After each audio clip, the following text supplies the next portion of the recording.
Back on this side of the pond, Hillary Clinton's presidential campaign ramping up efforts to tear down a book filled with allegations that are threatening her White House hopes. The book is called Clinton Cash. It details an alleged pattern of behavior where former Secretary of State, now presidential candidate Hillary Clinton, and President Bill Clinton have profited off of relationships with individuals and entities who had business before her State Department.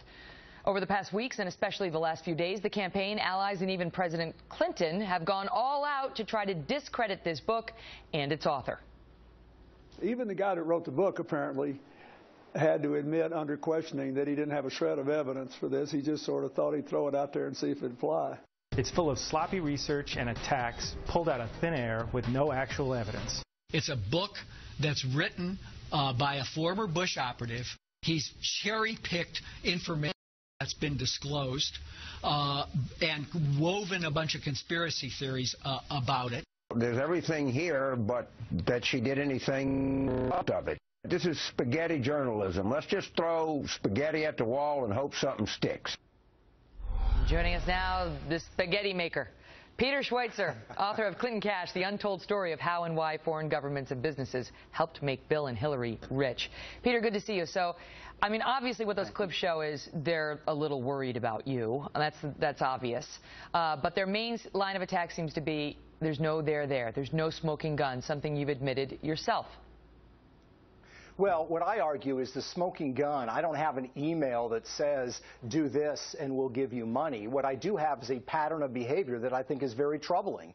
And the pattern is revealed in dozens of examples where there's an influx of money to the Clintons. Hillary Clinton then shortly thereafter takes favorable actions for the individuals who are giving them the money.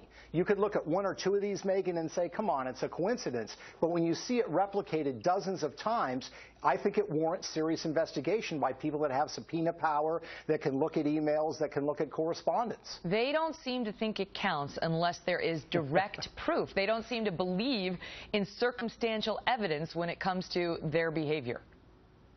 Yeah, that's exactly right. I mean, here's what I like to say, Meghan. Imagine 3 years from now, we have a Secretary of Defense not named Clinton, and she has a private foundation with her husband, and a small company has business before the Pentagon, needs Pentagon approval for something, and the shareholders in that company send $145 million to that family foundation.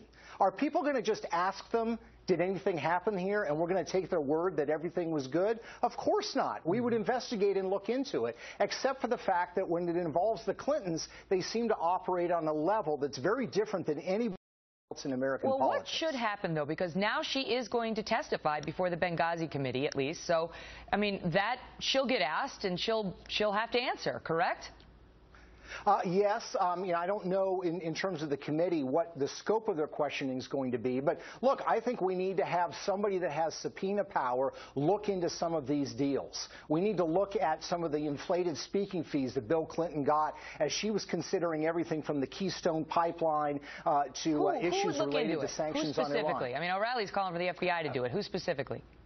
Well, I think the FBI is an excellent suggestion. I think you could have congressional committees do it. Frankly, I think I'd like to see somebody with subpoena power that is a prosecutor, possibly even convene a grand jury. I mean, look, you look at the Menendez case, you look at the case down in Virginia, you look out in Oregon with Keith Sauber. The pattern of behavior here is somewhat similar, and it's crying out for further investigation.